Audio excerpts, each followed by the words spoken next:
नमस्कार दोस्तों, स्वागत है आपका नॉलेज एंड केयर चैनल में। आज हम बात करेंगे 3 महीने के बच्चे के एक्टिविटीज़ एंड डेवलपमेंट के बारे में। तो फिर देखते हैं 3 महीने के बच्चे में कितना विकास हो जाता है।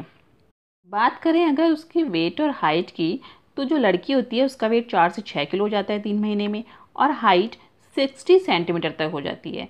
और वहीं अगर बेबी बॉय है तो उसका वजन 5 से 6 किलो हो जाता है और हाइट 62 सेंटीमीटर हो सकती है। हाइट और वेट ज़्यादा कम हो सकते हैं, ये मैंने आपको पिछली वीडियो में भी बताया, इसमें भी बताती हूँ, ठीक है। और अगर हम बात करें बच्चे के डेवलपमेंट की, तो आपको जान के खुशी होगी कि अब आपका बच्चा पहले की तुलना में थोड़ा बड़ा हो गया है और अब उसकी एक्टिविटीज़ भी पहले की तुलना में बहुत ज़्यादा हो गई हैं।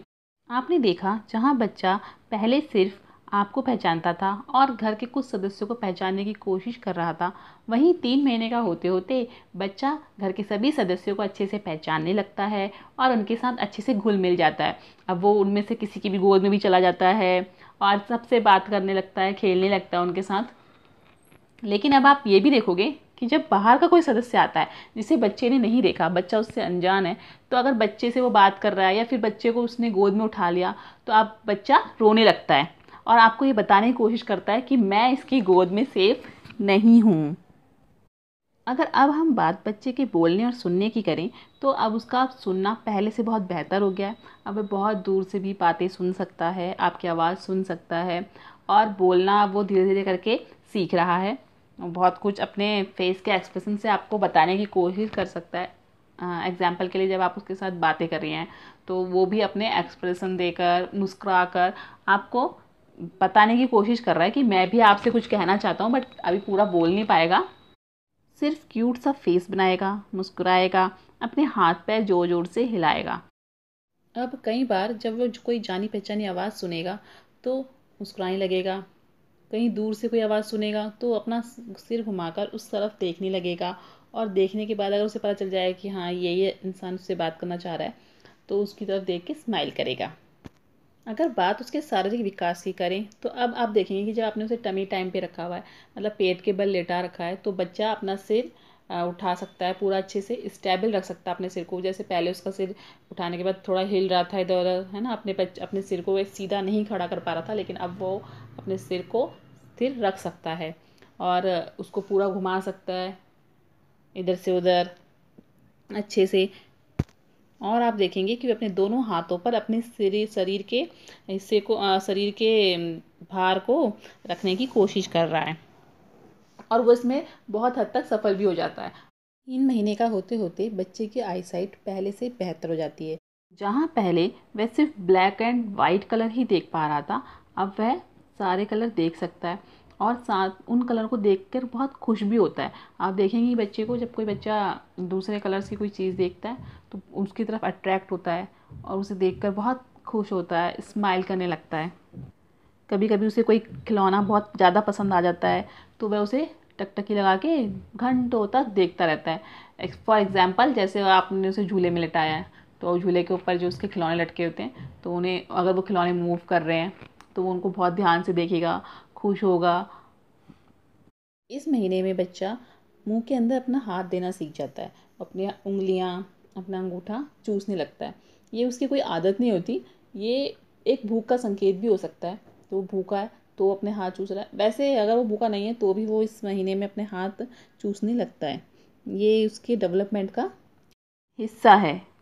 बात बच्चे को लगने वाले टीकों की करें, तो 3 से 3.5 महीने के बीच में बच्चे को IPV2, OPV3, रोटावायरस 2, पेंटा 3 के टीके लगाए जाते हैं। आपको अस्पताल से टीकाकरण का एक चार्ट मिलता है, तो आप उसमें से देख देख के बच्चे को टीके लगवा सकते हैं। अगर कोई टीका छूट जाता है तो आप उसे उसके बाद में भी लगवा सकते हैं। ऐसा नहीं है कि आप बाद में टीका नहीं लगा सकते, बस आपको टीका लगाना है, ये बहुत ज़रूरी है। अब आपका बच्चा पहले से ज़्यादा दूध पी सकता है, क्योंकि अब वो दिन भर जगा रहता है, हाथ पैर पटकता है, खेलता है, तो उसकी एनर्जी वेस्ट होती है। और अब उसका पेट भी पहले की तुलना में थोड़ा बड़ा हो गया है, तो अब क्या होगा, उसे भूख ज़्यादा लगेगी और वो ज़्यादा मात्रा में दूध पी सकता है। लेकिन हाँ, अब वो दूध पीने में टाइम कम लगाएगा, क्योंकि अब क्या है, पहले उसे दूध पीने की आदत नहीं थी तो उसे टाइम ज़्यादा लगता था और उसका पेट कम भरता था। लेकिन अब उसका टाइम कम लगेगा और पेट जल्दी भर जाएगा। तो आप ये टेंशन मत लेना कि अब बच्चा बहुत कम दूध पीता है, जल्दी पी के साइड हो जाता है। अब जो ध्यान देने वाली बात है वो ये है कि आपने बच्चे को रात में कम से कम 2 बार उठ के दूध पिलाना है। मतलब अब क्या होता है कि बच्चे को ना रात में वो 8 से 9 घंटे तक लगातार सो सकता है बिना डिस्टर्ब किए, बिना डिस्टर्ब हुए। तो वो सो जाएगा, तो अगर वो नहीं उठता तो आपको उसे उठाना है 4 घंटे, जब उसे सोए हुए 4 घंटे या 5 घंटे हो जाते हैं तो उस समय आपको उसको उठा के दूध पिलाना है। और बात अगर उसकी नींद की करें तो अब वह ज़्यादा से ज़्यादा 15 घंटे सो सकता है, उसमें से भी 10 घंटे रात में और 4 या 5 घंटे दिन में। और वो पूरे दिन भर जगा रहेगा और आपके साथ मस्ती करेगा, खेलेगा। अब बात करते हैं माता पिता अपने बच्चे को क्या क्या एक्टिविटी करा सकते हैं और उसका ध्यान कैसे रखते हैं।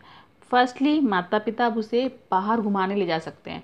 मतलब जैसे बच्चा पहले तो छोटा था तो आप उसे कमरे में ही रखते थे, तो अब आप उससे क्या कर सकते हैं, पार्क में घुमा सकते हैं, बाहर थोड़ा घुमा सकते हैं, छत में टहलने के लिए जा सकते हैं। तो उससे बच्चे का एनवायरनमेंट चेंज होगा और बच्चा खुश भी होगा, अच्छा महसूस करेगा।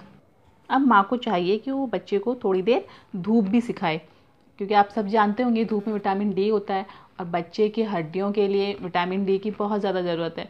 तो आपको उसको धूप में रखना है कम से कम 1 आध घंटे, सुबह के दोपहर के समय में जब अच्छी धूप आए तो उसको धूप में ले जाएं और हो सके तो धूप में ही उसकी मालिश करें। इससे उसकी हड्डियाँ मजबूत होंगी और बच्चा जल्दी एक्टिव होगा। इस महीने में आप बच्चे के साथ लुक्का छुपी का खेल खेल सकती हैं। ये वाला गेम बच्चों को बहुत पसंद आता है। इसमें आप छुप सकती हैं और बार बार बच्चे के सामने आ सकती हैं, तो इससे बच्चा बहुत इंजॉय करता है, बहुत हंसता है और खुश होता है। और या तो अपने फेस पे कोई कपड़ा रख सकती हैं, फिर उसे हटाएं, रखें, हटाएं। ये क्रिया को देखकर भी बच्चा खुश होता है और बहुत अच्छा फील करता है। अब अगर बात बच्चे की हेल्थ की करें तो उसे इस महीने में कुछ हेल्थ से रिलेटेड प्रॉब्लम हो सकती हैं। जैसे अब बच्चा बाहर घूमने जाएगा और मौसम अगर चेंज होता है तो बच्चे को खांसी, सर्दी, जुकाम ये सब हो सकता है और बुखार भी आ सकता है। तो अगर ऐसा कुछ होता है तो आपको डॉक्टर से संपर्क करना चाहिए। दूसरी जो सबसे बड़ी प्रॉब्लम इस महीने में बच्चों को देखी जाती है वो होती है कान में इन्फेक्शन की। इस महीने में बच्चे को अक्सर देखा जाता है कि कान में दर्द उठ रहा है या फिर उनका कान पक रहा है। ऐसे में बच्चे चिड़चिड़े हो जाते हैं। कान में इन्फेक्शन का मुख्य कारण बच्चे को लेटकर दूध पिलाना होता है। तो माता ध्यान रखें कि वो अपने बच्चे को लेटकर दूध ना पिलाएं। बच्चे को गोद में लेकर ठीक पोजीशन में रख के ही बच्चे को दूध पिलाएं। और अगर बच्चा ज़्यादा रो रहा है, दूध नहीं पी रहा, तो फिर ऐसे में डॉक्टर से बात करें। इसके अलावा आप बच्चे को टमी टाइम दिलवाएं, कर्लिंग करें, समय समय पर उसकी मालिश करें और उसकी सफाई का विशेष ध्यान रखें। इसी के साथ लेती हूँ इजाज़त। अगर आपको वीडियो अच्छा लगे तो लाइक करें, शेयर करें, सब्सक्राइब करें। धन्यवाद।